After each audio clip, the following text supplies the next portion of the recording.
Hi, my name is Matt Lang, and I'm joined today with Melissa Ravetta Lang. She's a veterinary technician from Hillside Animal Hospital, and today we're going to discuss the importance of veterinary technicians and how you would go about becoming a veterinary technician.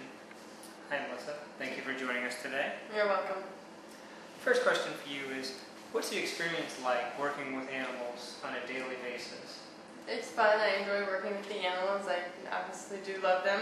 I enjoy working with them, and I have a bunch at home, so I get to be with them at home and at work. And how do you go about becoming a veterinary technician?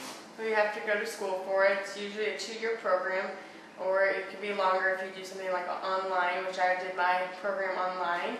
And so you could go either way. You just have to find a school that has veterinary technician program.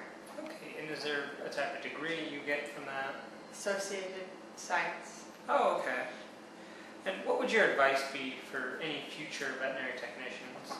Just to, you've got to maybe work at a vet first to make sure you enjoy it, and then find a school and study hard to be able to, get through the classes and then pass your boards to be able to become a certified vet tech. Okay. And if you could use one word to describe your job as a veterinary technician, what would that be? Exciting. We get to see a bunch of different things, and every day is different. So it's an exciting thing to do. Okay.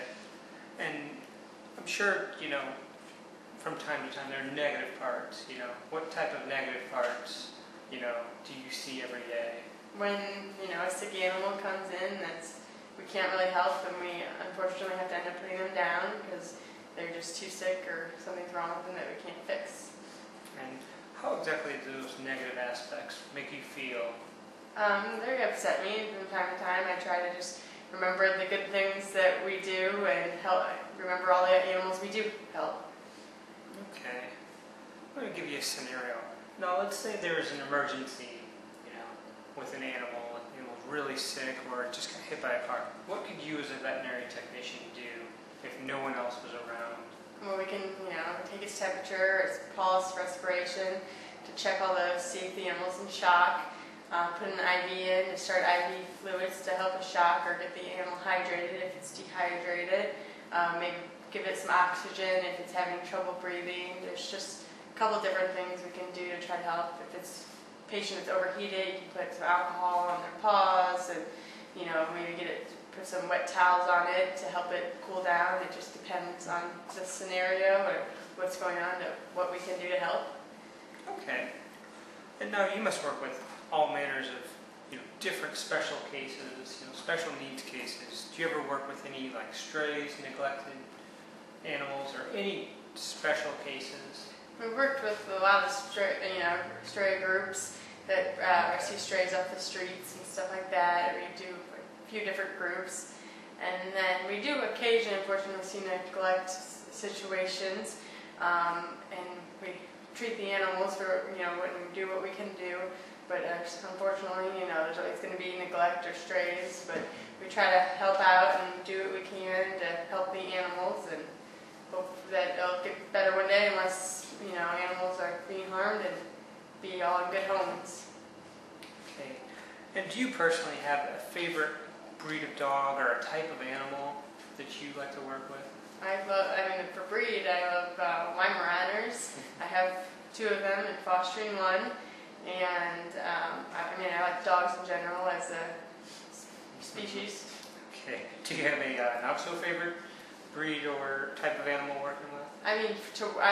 To working with, I don't really like to work with cats. I love cats. I have 4 of them, but working with them when they're bad, it's more difficult than working with a bad dog, because cats are faster and can bite and scratch, and dogs you can handle easier than you can with cats. So. Okay, and finally, do you have any future plans for your career? I'm planning on taking the vet tech boards this coming summer, and hopefully we'll get past those, and then I'll be a certified vet tech instead of just a vet tech, to be able to do more different things and kind of, a higher rank almost. So then continuing and being a vet tech probably forever. So hopefully we'll pass the boards and go from there. Okay. Well, I want to thank you for your time. I think we're about out of time. thank you for coming today. And in closing, I'd just like to say that, as we've learned today, veterinary technicians, they're very important. They treat our pets, and they also prevent, humans from contracting diseases. Okay, well, thank you. Hopefully we can continue this some other time, Melissa. Thanks.